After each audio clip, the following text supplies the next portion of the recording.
is that only 17% of borrowers go back to the same lender. What's called the big red button that I hit. Hey, remember that? Right? And, oh yeah, I love it.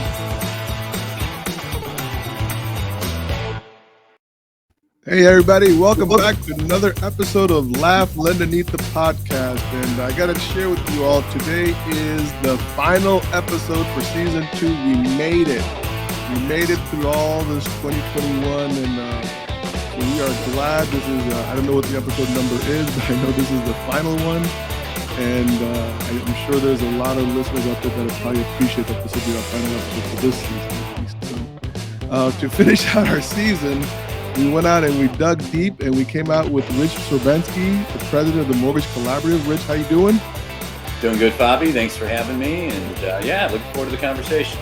No, man, thank you for being out here. It's, I've heard about the TMC for a while. And so it was always kind of interesting. Like, it's interesting. I mean, just right off the rip, I didn't really know what the TMC or the Mortgage Collaborative was about, right? And so you kind of like dig into it, then you start finding out all the cool stuff that you guys have been doing, I think since 2013, if I remember right. Yep. And so it was interesting to find out like what you guys are, but something near and dear to my heart, right? I got to give you guys thanks for this, is the top 40 names in the mortgage industry. So thank you once again for including me. Right? But I think I do got one question, Rich. I kind of was nervous this year, was that I dropped 4 slots down. So I went from...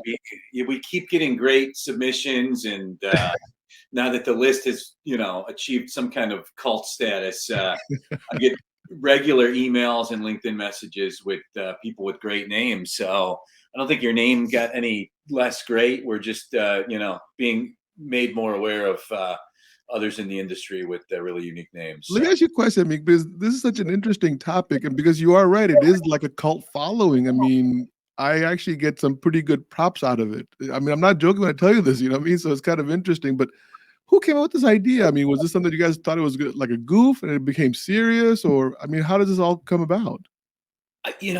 I'm just by nature, lighthearted, goofy person. So over the years, I've done a bunch of different lists on LinkedIn. If it's, the 10 best conference cities in America, and so I put the best names list out there. I think at the beginning it was 10 or 15 names. And then, my friend Rob Krisman, he saw it and he posted it in his thing, and then a lot more people saw it. So we started getting submissions, and I'm like, all right, I might have to expand this to 20. and now it's just, kind of taken on a life of its own, where I'll update it, 2 or 3 times a year, and post it to LinkedIn. And it's become something that gets commented on quite a lot. So yeah, so I was telling John earlier, I said, I think the way I'm going, I was 13, now I'm 17.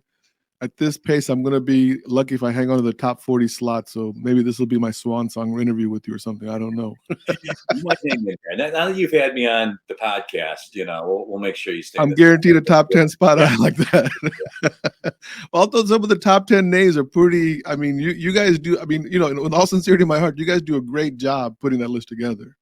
It's fun. Now we have a list, and it's just more, okay, that's a good one. Where do we slot it? So growing up in high school, there was this girl, her name was Kim Sweet, and she was a little short girl, and so we used to call her Sweet and Low. And I was thinking, I wonder if she's in the mortgage business, but, for what it's worth. A lot of great names in the mortgage industry. Yeah. So let's get on to the Mortgage Collaborative, because you guys are doing some pretty cool stuff, man. I mean, I went through your website. I kind of got some information that I was keen on. First and foremost, you guys do a lot of these conferences, or at least one major conference, and then a bunch of different educational type webinars and that kind of stuff. And talk about that for a second. Yeah, we do too. Not recently, of course. We just had our first conference in almost 2 years. Recently, about a little over a month ago. But we do 2 large conferences each year, one in March and one in September. And we called the last one Family Reunion because it was a reunion. It had been a while, and our network is very much like a family. Like, if you would have been there, like, we had a ton of first-time TMC members there, people that were at their first conference, because we've had a lot of new members, and we hadn't had a conference in a while. So they all kind of say the same thing. Like, I can't believe how much everybody loves each other, how open everybody is with one another, how invested in each other's success they are. And we've worked really hard to build that culture because that's not the way the mortgage industry has been historically. Yeah. It's been a very dog eat dog, guarded industry. The whole basis behind TMC is to knock down those walls. Together we're stronger. You know, talking about your business, how you do business with somebody that might be a state over, it's not going to bring your company down. Hmm. That we've created this pay it forward culture that is really on display in many different ways, but really at the in-person events when you see people connecting in person. That's awesome. Yeah, I mean, even even part of your name being collaborative. I mean, I think Josh Pitts and I were talking about this a while ago, where it's more about collaboration and not competition. Yeah, Yeah, that's spot on. I mean, it really is. It is powerful to see room, you know, if it's our conferences or we do these things called collaboration labs where we're putting together 10, 12 similar lenders, you know, for these full day sessions. The little nuggets that lenders like, I didn't know you could do that, or I didn't know you could do this. yeah, Oh my, I've been doing this wrong the whole time, or I could immediately pick up $8,000 a month by implementing that. yeah. That has all contributed to something we're doing in December called the $100,000 hour. We've had so many great cost saving ideas exchanged between the members. Excuse me. Mhm. That we're going to put it all together in one session in mid-December called the $100,000 hour. We have a submission window that's now open for our members to submit their best cost-saving ideas to us formally and electronically. In 60 minutes, we're going to show a mortgage lender of scaled to an average size mortgage lender how to save $100,000 on Wow. under the radar, like not everyday things that typically you wouldn't think of that are expense or cost savings. So yeah, just a good example of kind of the power of that interaction. You know, you said something pretty interesting right now. I don't know if any of you caught it because you just kind of went over it, right? But average lender, that I mean, what is? I mean, I guess as TMC is concerned, or as far as your data, because I know you guys do a lot of data crunching, right, with the benchmark. But what is the average lender then? I mean, in your view? Well, it's changed the last 2 years. So Yeah. 2019, it was a little over a billion in annual production. Hmm. Now it's, you know, somewhere close to double that, most likely. Got it. So, but as we move forward, who knows? It's everybody thought this year was going to be way down, and it's going to be nearly as big of a year for total originations as 2020. Yeah. So, I'm biased, but I'd like to think we have the best lenders in America. So we have lenders that can grow market share through tough climates, like in 2018, and ones that can really thrive when your system and your process and your manufacturing machine really gets tested, like last fall. Yeah. I mean, so kind of like what you said, 2019, 2020, obviously, or 2020, 2021, right? Sorry, more like these anomaly years. So do we discount those 2 years of production? I've been having this conversation with a couple other people, right? Because obviously, look, part of my job is to grow the footprint of first option, right? So we see groups all the time and they're showing us these big numbers. And I'm like, okay, but do I take out 30, 40% of your volume because we know that those refis are not going to be there in 2020? Is that a fair assessment? It's somewhat fair. I mean, I think you really got to drill down into the characteristics of a book of business, right? No one mortgage company is the same, and no one loan originator within that mortgage company is the same. So, I mean, it's obvious. We have so many people that are in 30-year fixed rates in the twos that, you know, uh, refinances are going to diminish greatly. Obviously, that's Mhm. just, no, everybody knows that. But there is going to be a lot of cash out refinance opportunity. If home values continue to move upward. There's going to be a lot of cash out refi opportunities for lenders. The purchase market, who knows? I think, most people are predicting a slight increase to overall purchase business next year. But again, it's so hard to prognosticate. Mhm. So I think you do have to take last year's volume somewhat with a grain of salt, especially for LOs or mortgage companies for that matter that are very refi heavy.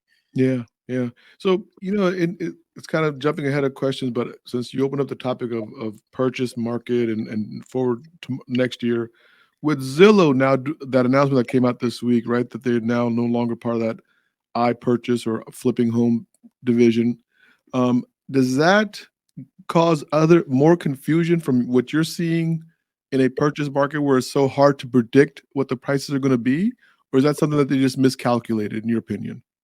Obviously, we don't have any technical data.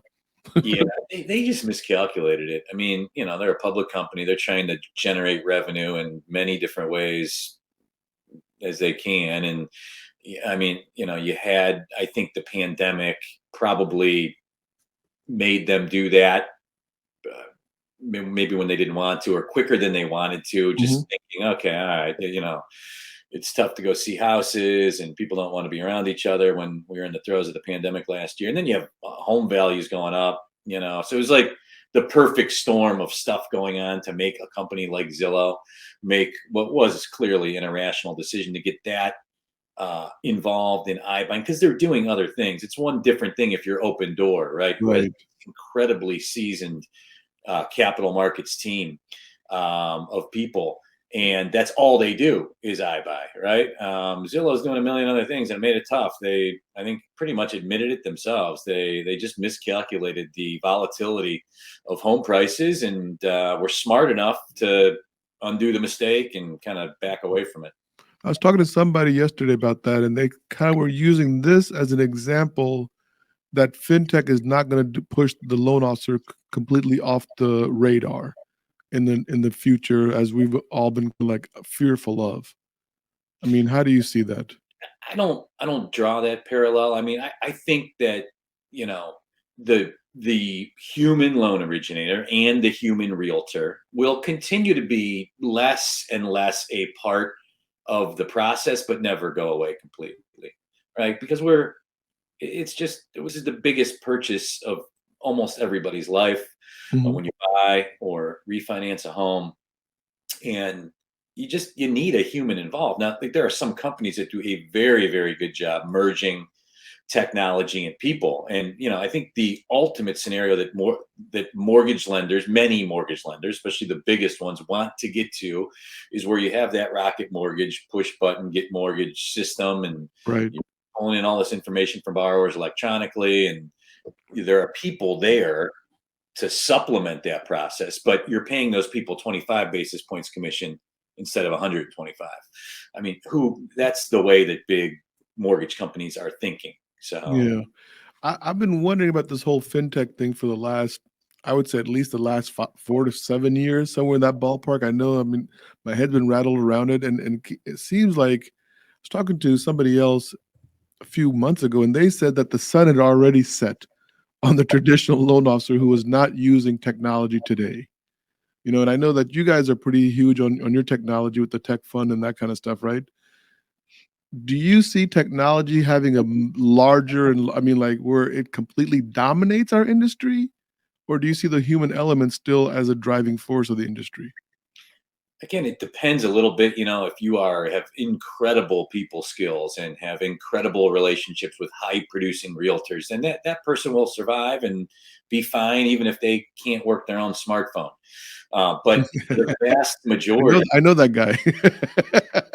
the vast majority that are like not that, and not a complete just tech savant, um, the vast majority are in the middle somewhere, and they're gonna need technology to continue to thrive, because I think everybody, just every part of the process, incrementally demands it more and more. If it's the Mhm. real estate agent or referral partner for updates on what's going on or what the options are, or the borrower who wants to do everything on their phone or from their laptop and only be contacted if they have to. So Yeah, I think it definitely, like, I call it the Amazon effect, right?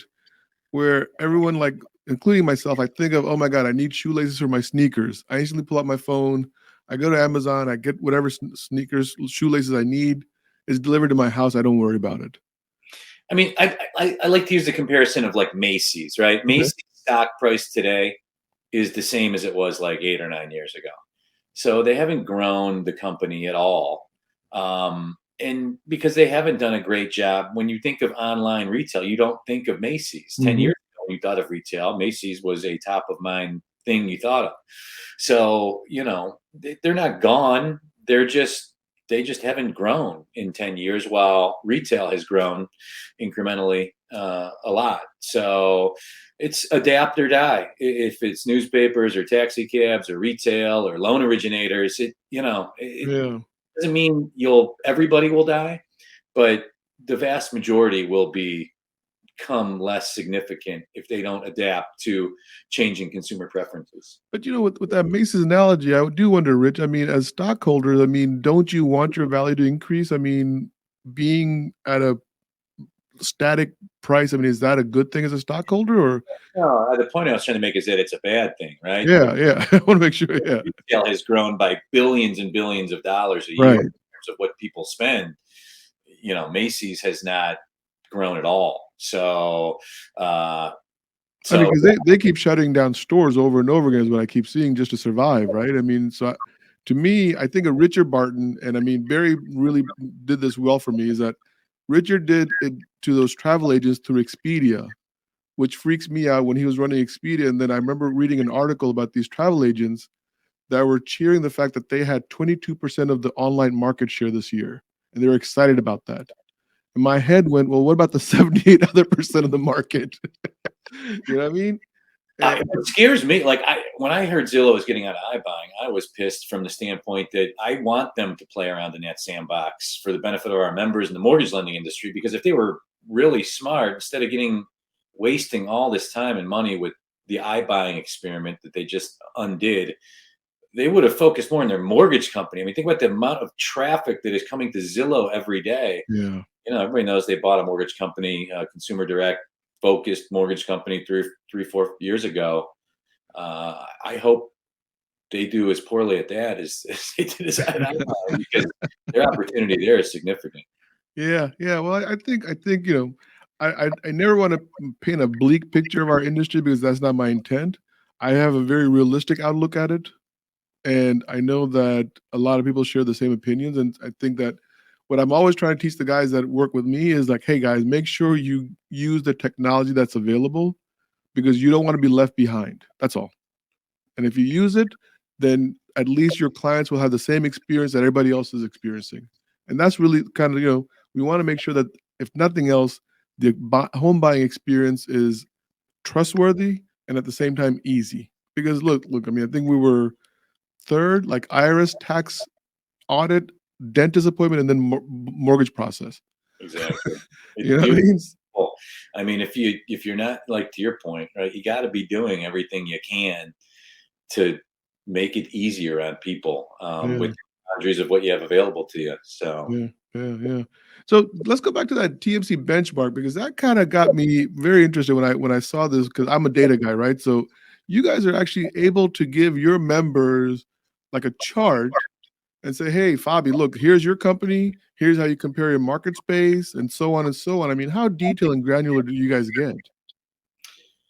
Well, it's monthly, which, I mean, the nexus of TMC Benchmark was we started to do these collaboration labs 5 or 6 years ago. We're pairing together, 8, 10, 12 companies that are very similar, putting them together for these really intense get under the hood networking sessions. As part of those lab groups, we compile some data from the members. Everybody signs a mutual NDA. We compile it side by side. So it drives a lot of the conversation. If it's like, hey, I'm selling my FHA loans for 1061 and you're selling yours for 107, or my underwriters are decisioning 38 files a month and yours are decisioning 51. Wow. That type of information clearly was very relevant. We had other members that came to us too that maybe were participating in some other type of industry data benchmarking exercise that maybe it was annual or every 6 months. It was real expensive, like 800 data fields. And what they kind of said to us was, we just want something high level, functional, monthly, almost as real time as possible, because the industry is changing so quick. So that's why we created TMC Benchmark like 6 years ago, and we've continued to enhance and adapt it over time. But it is really functional. It's open from the 5th to the 19th of every month. The members can manually enter because it's only, I think, 46 or 47 data points, the most important ones. And then, or they can upload it electronically. And typically by the 22nd or 23rd of each month, our members are sitting on a customized dashboard that shows their production in all the most critical areas: operational efficiency, execution in the secondary market. What are you paying per closed loan unit for your LOS, your POS, your CRM? Mhm. How many closed loan units do you close per every full-time processor, underwriter, and closer? And you could see that against our whole network, or you can drill down through toggle on and toggle off buttons if you just want to look yourself against independent mortgage banks that originate between 1 and 2 billion a year annually, or between half a billion and a billion. Mhm. All retail, all channel, you can toggle on and off. So it's just a very functional tool that is a nice monthly snapshot that gets you outside of your own bubble Yeah. and shows you how you're performing. So, I mean, for the benefit of our listeners here, I mean, just give me an idea, the top 3 data points that most owners wanna look at. I mean, because I know owners, they have maybe a 30-second attention span, Right. right? You gotta get it in there quickly as possible. So what are the top 3 things that you think that they're looking for in that report? We break down closed loan units per full-time processor, underwriter, and closer. That is always something that is, you know, always commented on by our members. So you could easily, like, say, for every full-time processor, I close 36.2 units. So it's very functional, and it's a very meaningful number to people to see how efficient they are. People also like to see like what they're paying for things. We don't break it down by individual systems, of course, but Mhm. hey, I'm paying, the TMC network as a whole is paying $89 per closed loan unit for their point of sale platform, and $122 for their LOS. So I think that's another one. And another one I would say that people, where for our independent mortgage banks, warehouse line information, like, what their rate is and their warehouse line and fees. Yeah. I don't, I think there's other numbers that are more meaningful, but that's one that seems to always be Yeah, commented on. I mean, and the one thing that I think there was a common trend in what you were just saying, those top 3 things was all cost savings benchmarks. And I Yeah. mean, if you can align yourself with the average or get below it, then you know that you're able to create a little bit more revenue for your bottom line, which, go ahead, sorry. Yeah, no, absolutely. It's like, everybody wants to grow, right? It's like, you go this year and the next year, and, MBA, other people are predicting volume to be down 20 to 40%, depending on Mhm. who you look at. You talk to like any lender, like, wow, what are their plans? Do the same. We're going to grow through it. That is not always realistic, but finding creative ways to lower your expenses and your cost to originate, that's something every single lender in America can do. Everyone, even the most smartest, most efficient lenders in America, there is something there, some way to cut away at costs. And, I think our members have become much more cognizant of that. And it's one of the things I think they look to us for more than anything. What's like the smallest member that, I mean, without giving names, I don't wanna know names, right? But like if I got a shop that's doing $80 million a year, is the TMC something that I really should invest in, or is that something I should wait for until I hit 250 million a year? I, the smaller the member, the more they get out of membership. Okay. We have members that are as small as 50, 60 million a year, closing 4 or 5 million bucks a month, community banks and small independent mortgage banks, and they get more out of it. Our cost of membership is cheap. It's 3,500 a year. First year's 2,000 bucks. So it's not like it's some huge expense. Okay. And I think the value they get out of data benchmarking, and also our negotiated partnerships, where we collectively negotiate discounted prices for our members. Like, being honest, our biggest members feel like they don't need that they got enough poker chips to push around the table and negotiate whatever. Sure. The small guys, they look at our discounts, they're like, oh man, that's going to save me money immediately. So really, it is more beneficial for the smaller lenders. I mean, I didn't really look at it that way, but you're right. I mean, because the bigger guy is going to be able to say, "Hey, I can already negotiate without the TMC's involvement," whereas a smaller guy is going to be much, I guess, You guys have pre-negotiated with your vendors that you guys are, I guess, in contracts with. Is that accurate? Yeah, yeah. But in that piece of that component of the benefits membership is definitely most advantageous to smaller lenders. Other things we do, You could argue larger lenders get more out of it because they have more scale and it can have more financial impact on their company. But yeah, we have lenders all from 50, 60 million a year in total production to those that are like 40 billion a year. And Okay. you're all getting something different out of membership. What made you think about joining or becoming part of the TMC? Because I think you've been here 7 years, if I'm not right. Also, it's probably about the same time it opened up, right? I mean, I was running mortgage lending for First Federal Lakewood, a bank in Cleveland, Ohio, where I'm from. We're like $1.2 billion, $1.3 billion a year in annual production. And I was not at all looking to leave. I was a very active networking guy. I was running at the time the MBA's Community Bank Networking Group and a couple other industry networking groups. And I got connected with the four founders at TMC through a friend, and and then at some point the conversation kind of went to an interest in coming over here to run this thing, and I was like, man, I got like 2 young kids. I don't know if I'm ready for a startup. Like working for a community bank, I got the like world's safest job. Laid anybody off in like 80 years. And then it went from like no thanks to intrigue to, man, these guys are really onto something. okay. I am very passionate about what they want to do with the Mortgage Collaborative, and it has come together. It has come together nice. I mean, is it because you were in Cleveland and they were in San Diego that you wanted to go to San Diego? I know, like when I took this job, all my friends I know best are like, only you would take a job with a company based out of San Diego and stay in Cleveland. Oh, you stayed in Cleveland. I didn't realize that. Yes, you're right. The San Diego of the Midwest, we call it. Did you have an option to leave and go to San Diego? And you said, no, I'm going to stay here in Cleveland because I like Cleveland? My kids are in school, and I'm a born and raised Cleveland guy, and my house at the time that cost $250,000 here in Cleveland, like $1.5 million in San Diego. So I could fly to San Diego. I don't know if you can see the background, but our producer actually put the pierogis as our food for this. It's driving me crazy because Cleveland is like the home of the pierogi, and they look so damn tasty. So today, if you've seen my eyes wandering, it's looking at the pierogi backdrop. Yeah, so it's because of Laugh, Lend, and Need, our producer JP goes out, and whoever's coming on the show, he kind of does a little research on where they're from. The quintessential food of Cleveland, number 1, was the pierogi. So if you don't mind, I mean, let's switch all together conversation. What exactly is a pierogi for anyone who's listening that doesn't know what a pierogi is? A pierogi is, it's dough that is folded around, like a typical pierogi, potato, cheese, and onion.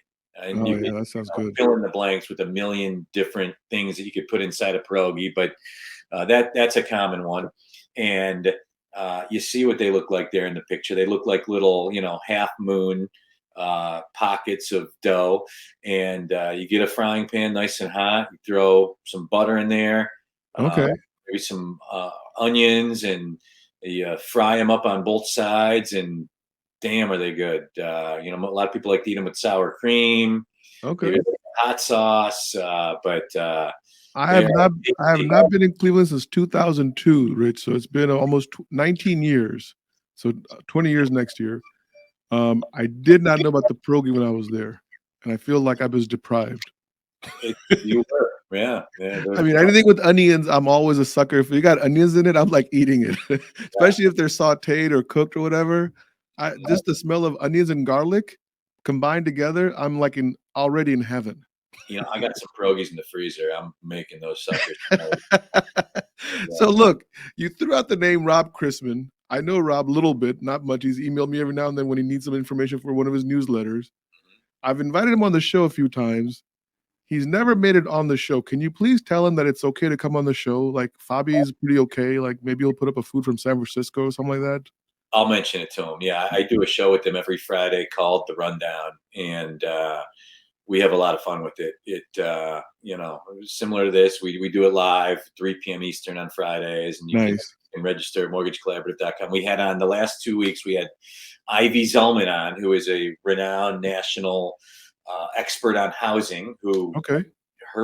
we had her on because she came out with a pretty contrarian and controversial piece recently saying that America's overbuilt, not underbuilt by 6-7 million homes, as most would tell you, but that America is overbuilt already, and that dynamics, demographic growth slowdown, and all these people that have second homes now, and all these different factors have fooled people.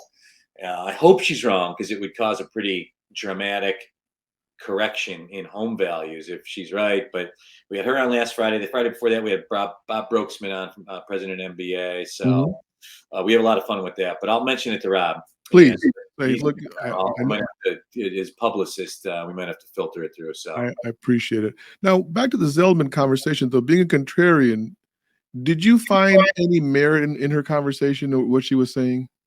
I did. And Rob and I have been making the counter argument that we've got an inventory problem in America, and the home values, like 6 months ago, a lot of people were predicting, oh, we're at the peak in April and May, and values are going to plummet. And we were saying, no, they're not, because there's still a lot of demand. There's no supply. And 6 months from now, home value is going to be 4 or 5% higher. We were right then. But as you look forward, she made some pretty compelling arguments. If you go on YouTube and Google the Mortgage Collaborative, see the video, the interview with her on there. It is worth watching. It is a very interesting take on what's going on with housing in America. Do you think, I mean, I don't know if she talked about this, but did she mention, because my biggest thing has been infrastructure, that we don't have the proper infrastructure to support housing and the demand of housing?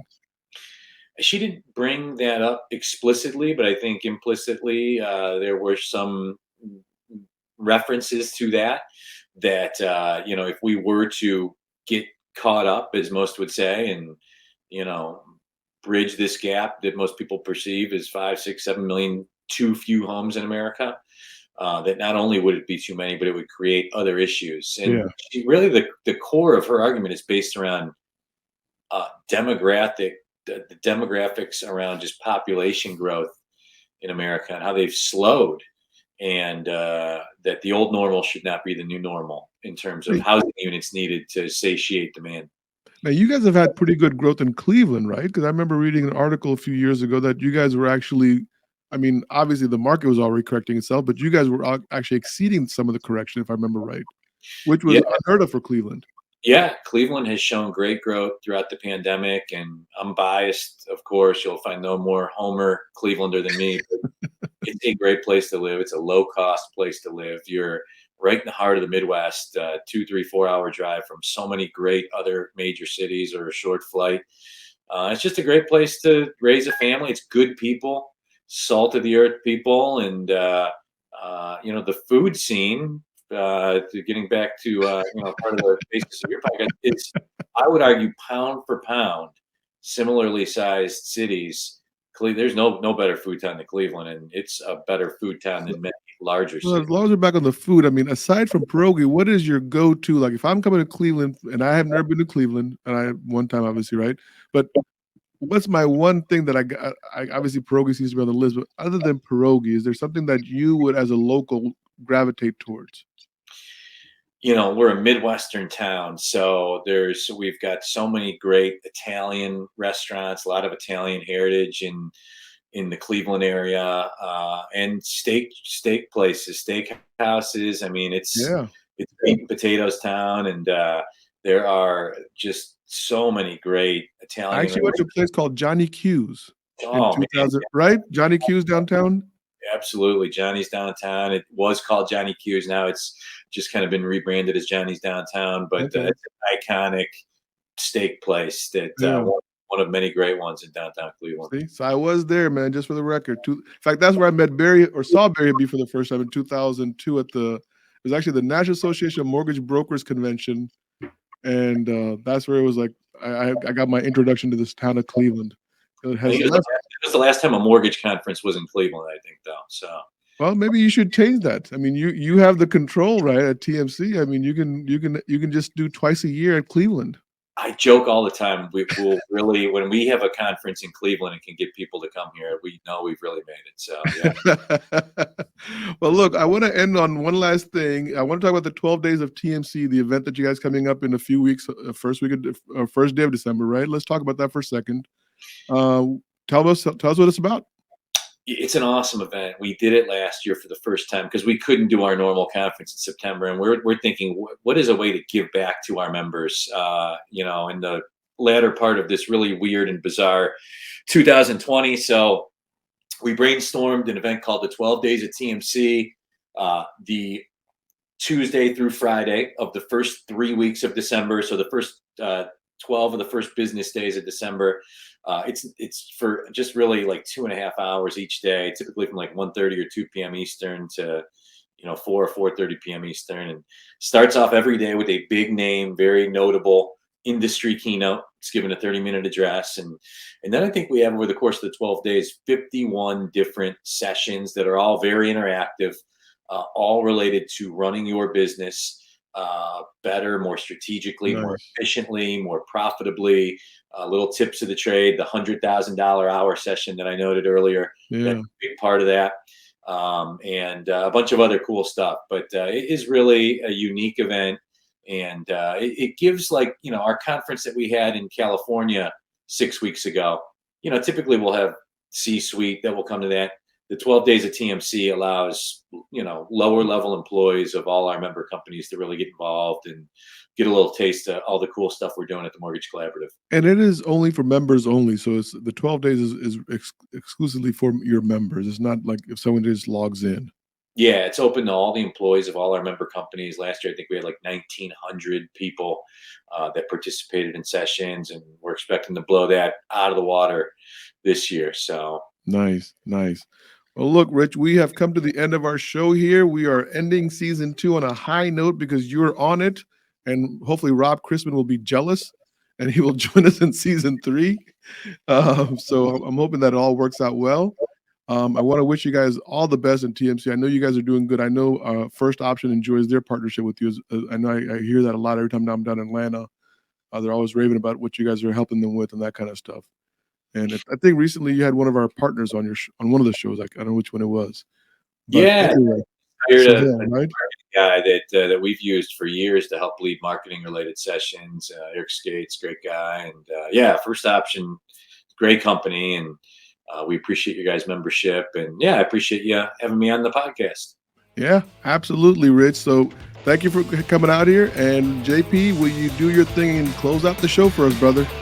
We hope you enjoyed this edition of Laugh, Lend, and Eat, the podcast. You can now enjoy Fabi's article, Laugh, Lend, and Eat, featured in the Vision magazine.